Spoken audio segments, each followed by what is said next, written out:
미나상, konnichiwa. 안녕하세요. 이선옥 강사입니다.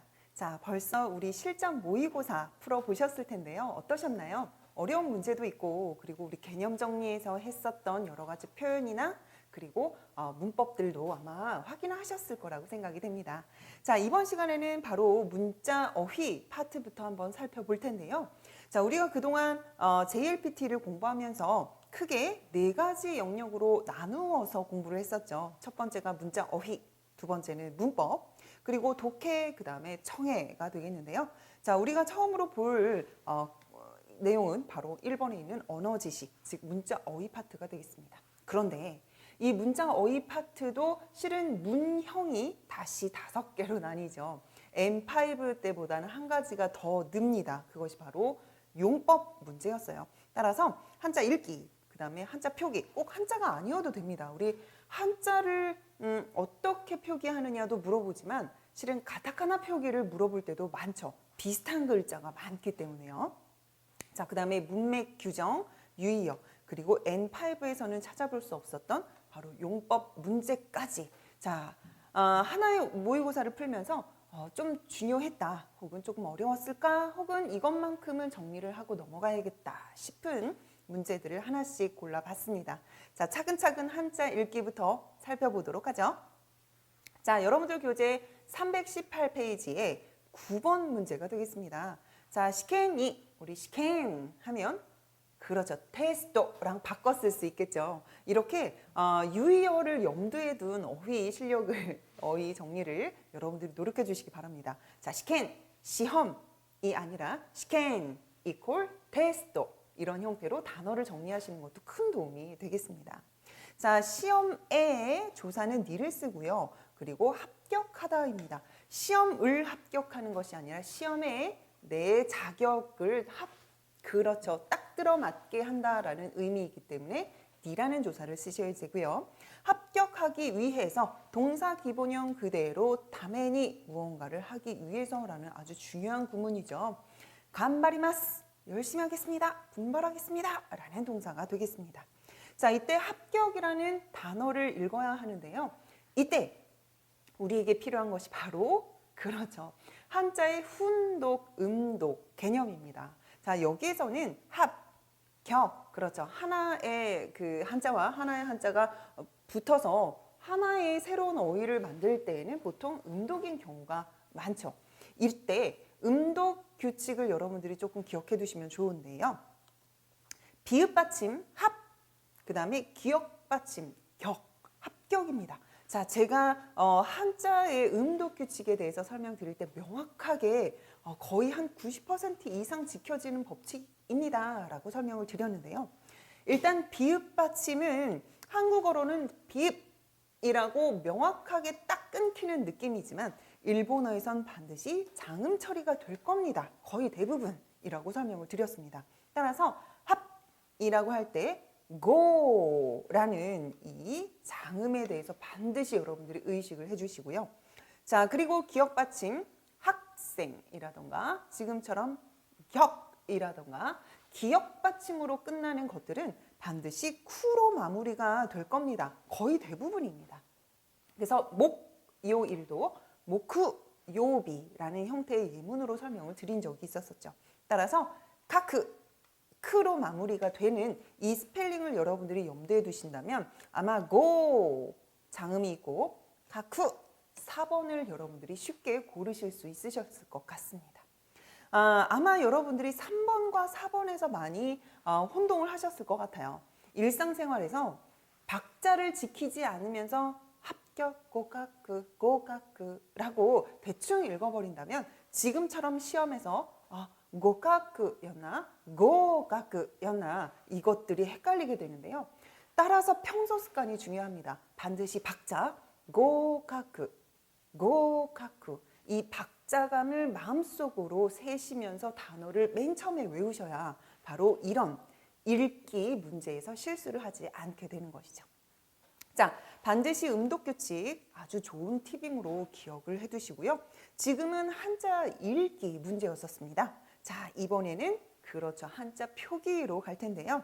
자, 13번의 문제입니다. 페이지는 319페이지고요. 해석 한번 해보도록 할까요? 오카네가 나쿠테, 돈이 없어서 그래서 고마떼 이르. 고마르라고 하면 곤란하다라는 동사이고 이 곤란한, 난처한 것은 늘 항상 상황을 설명하기 때문에 상태를 설명하기 때문에 테이르의 형태로 여러분들이 기억을 애초부터 해주시는 것이 좋겠습니다. 고마떼 이르, 곤란해하다. 고마떼 이마시다 하면 곤란해했었다라는 과거 시제가 되는 것이죠. 자, 곤란해하고 있었더니 언니가 혹은 누나가 가시테 쿠레마시다. 자, 여기서 중요한 표현 또 하나 나오죠. 테 쿠레마시다라고 하면 해줬어요. 그렇죠. 기본적으로 나한테 해줬어요. 나한테 해줄 때만 쓸 수 있는 것이 바로 테 쿠레마시다가 되는 것이죠. 이때 빌려주더라고요. 빌려줬어요 라고 해서 빌려주다라는 동사를 여러분들이 한자로 기억을 해주셔야 되는데요. 아마 1번, 2번, 3번, 4번 중에 2번과 3번에서 많이 헷갈리셨을 것 같아요. 그렇죠? 첫 번째 2번은 빌려주다의 대자가 되겠습니다. 그리고 이건 빌려오다라는 차자가 되기 때문에 여러분들이 임대차 계약이란 말 들어보셨죠? 이것이 바로 빌려줄 대, 이건 빌려올 차자가 되는 것이죠. 이 두 개의 한자가 여러분들한테 늘 항상 헷갈리는 이유는 카스, 카리르, 그렇죠. 훈독의 발음이 둘 다 똑같은 데다가 빌려주고 빌려오고 같은 시츄에이션에서 쓰이는 동사이기 때문에 늘 항상 이 두 동사의 한자가 서로 헷갈리는 현상을 정말로 많이 보게 되는데요. 항상 두 가지가 헷갈릴 때는 한 가지만 확실하게 외우는 것이 성공적입니다. 우리 정답인 2번에 들어있는 빌려주다, 빌려줄 대자를 한번 외워보도록 하죠. 첫 번째 이 한자는 대신하다 할 때 대자죠. 대리인 할 때 쓰는 한자가 되겠습니다. 자, 옆에 있는 이 한자는 조개 패자인데요. 단순히 조개를 넘어서서 그렇죠. 우리 예전에 조개 껍데기가 화폐로 쓰였던 그렇죠. 재물로서의 상징을 가지는 한자이기도 하죠. 따라서 이 돈, 이 재물 네가 대신 써 라는 제스처가 되는 거죠.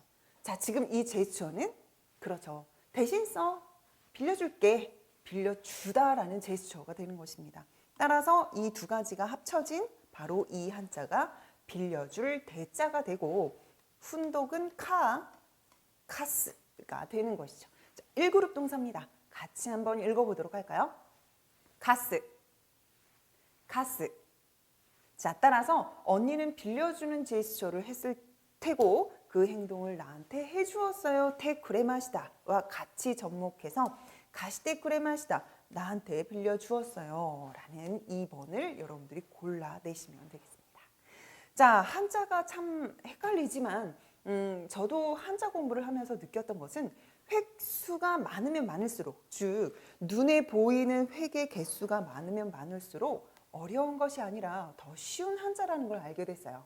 어떠한 의미를 더 말해주기 위해서 한 획을 더 긋고 한 점을 더 찍으면서 복잡해지거든요. 따라서 이 복잡한 한 획을 서로 다 떨어뜨려 보면 결국에 이 종합된 의미라는 것들을 스스로도 터득할 수 있게도 되는 것입니다. 따라서 여러분들 눈으로 봤을 때 복잡한 한자 겁내하지 마시고 차근차근 살펴보시면 절대로 머릿속에서 잊어질 수 없는 그런 스토리를 가진 한자일 경우가 굉장히 많기 때문에 한 번씩 눈여겨봐 주시는 것만으로도 큰 학습 효과를 가질 수 있을 거라고 생각이 됩니다. 자, 이번에는 우리 문맥 규정으로 들어가야겠죠. 페이지는 320페이지고 그리고 19번 문항이 되겠습니다. 자, 해석해 보도록 할까요? 지간가, 시간이, 카카루 하면 걸리다, 소요되다죠. 영어의 cost 동사와 똑같아서 시간이 걸리다, 비용이 들다, 혹은 그런 일손이 들다라는 표현으로 쓰이게 됩니다. 지간가 가까리 마시다가 시간이 좀 들긴 했습니다. 만 역접이 붙어 있네요. 그리고 뒷문장으로 갔더니 오와리 마시다, 끝났습니다 예요. 시간이 좀 걸리긴 했지만 그래도 이제는 끝났고 겨우 끝났고 드디어 끝났겠죠. 어떠한 결과를 암시해주는, 결과의 상태를 말해주는 그런 부사를 넣으면 좋겠습니다. 자, 왜요? 오아르라는 동사가 쓰여 있기 때문에 바로 동사, 일본어에는 동사뿐만 아니라 형용사도 서술어에 속했었죠. 따라서 서술어를 수식해 줄 수 있는 부사를 고르시면 되는 것이죠. 자, 1번 야또 하면 겨우, 가까스로 라는 뜻입니다. 자, 어떠한 결과를 그렇죠 이야기해 주고 있네요. 따라서 정답은 야또, 드디어 겨우 가까스로 오아리마시다 라는 표현 충분히 어울릴 수가 있겠습니다. 자, 두 번째 치토모인데요. 자, 우리 치토모를 설명하면서 나까나까도 같이 한번 설명을 해보도록 할까요? 자, 이런 부사들은 바로 서술 부사인데요.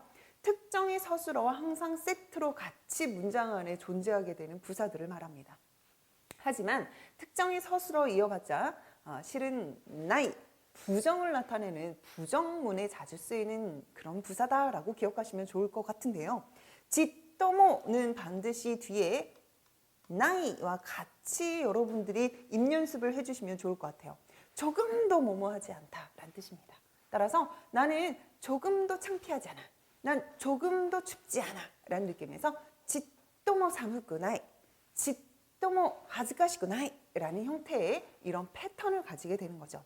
자, 나까나까도 마찬가지입니다. 실은 나까나까가 긍정문에도 쓰이는 경우가 있습니다만 우리 지금 N4에서 설명을 드리면 부정문에 쓰여서 좀처럼, 거의 뭐뭐하지 않다라는 드물다의 개념을 주게 되는 표현이 되는 것이죠.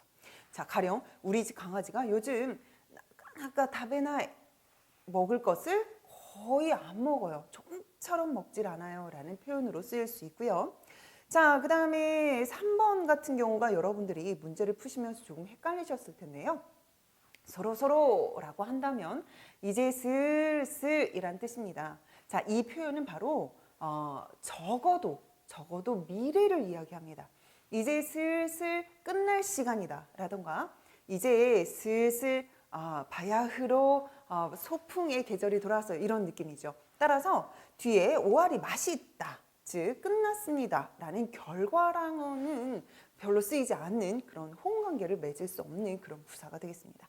따라서 가까스로 어떠한 결과가 나타났습니다, 이제 겨우 이렇게 됐습니다 라는 호응을 만들 수 있는 야또가 정답이 되는 것이죠. 자, 이번에는 유의어를 고르시면 되겠는데요. 323페이지에 29번 문항이 되겠습니다. 자, 이런 유의어를 고르기 위해서는 역시 문장 파악을 잘 하셔야 되는데요. 쇼라이라고 하면 장래 희망할 때 장래라는 단어가 되겠죠. 미래라는 단어가 되겠습니다. 자, 장래에 계획하쿠는 계속해서 나오고 있죠. 혹시 계획하쿠의 뜻을 모르더라도 1번부터 4번까지 공통으로 들어있기 때문에 어떠한 큰 문제가 되진 않습니다. 일단 계획이라는 단어죠. 장래의 계획을 민나데 하나시마시다 라고 했는데요. 민나데가 쓰였으니까 모두 다 같이 이야기했습니다. 뭐 둥그렇게 모여 앉아서 같이 이야기했습니다 가 되는 것이죠. 혹시라도 대가 아니라 니가 쓰였다면 의미는 조금 달라지죠. 민나니 하나시마시다, 모두에게 하나시마 이야기했습니다 라는 뜻이 되기 때문에 어느 쪽에 조사를 써도 옳은 문장이겠습니다만 느낌이 조금 달라지는, 의미가 달라지는 문장이 된다는 거 정도만 여러분들이 기억해 주시면 좋을 것 같아요. 자, 장래희망을 서로 다 같이 이야기했습니다. 이 장래라는 단어랑 비슷한 단어를 찾아내시면 되는데 첫 번째 사이쇼라고 했네요. 사이쇼라고 하면 최초란 뜻이 됩니다.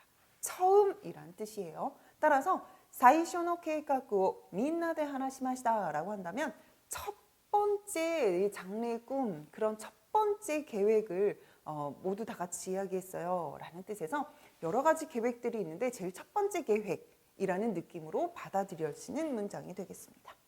자, 두 번째 사이고라고 하면 사이쇼의 정반대 단어가 되겠죠. 최후, 마지막이란 뜻이 되겠습니다. 따라서 마지막 계획을 모두 다 같이 얘기했어요 라고 했는데요.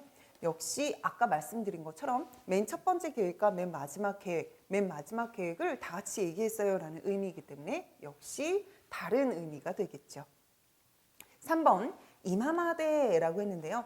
지금까지란 뜻입니다. 따라서 지금까지의 계획을 모두 다 같이 이야기했어요 라고 했는데 뭐 여러 가지 의견이 있었나 봐요. 그리고 지금까지 나온 모든 그 계획을 다 같이 한번 이야기해 봤습니다 라는 문장으로 들립니다.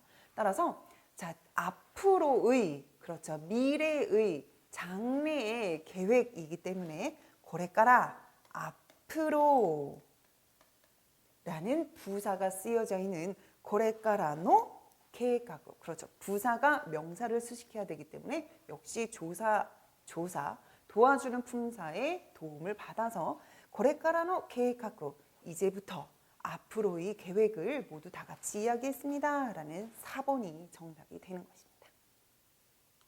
자, 이제 마지막은 용법인데요. 자, 용법은 어떤 표현이었나요? 그렇죠. 이 단어가 문장 안에 제대로 그 의미로서 쓰이고 있는 그런 단어를, 그런 문장을 고르는 것이 바로 용법 문장이 되겠습니다. 자, 일단 이타스라는 동사부터 여러분들이 파악하셔야 되겠는데요. 자, 우리 경어 공부하셨죠? 하다라는 동사 스루가 있습니다. 자, 나는 하다라고 하지만 상대방이나 뭐 선생님이나 혹은 내가 좀 존경해서 말해줘야 할 상대방의 행동은 하시다라고 이야기해야겠죠. 그래서 존경 동사는 나사루라는 동사를 쓰게 됩니다. 자, 그러면 제가 할게요, 제가 하겠습니다 라고 해서 하다라는 행동을 내가 겸손하게 이야기할 때는 그렇죠, 바로 이타스라는 동사를 쓰게 되는 것이죠. 이해가 되셨나요?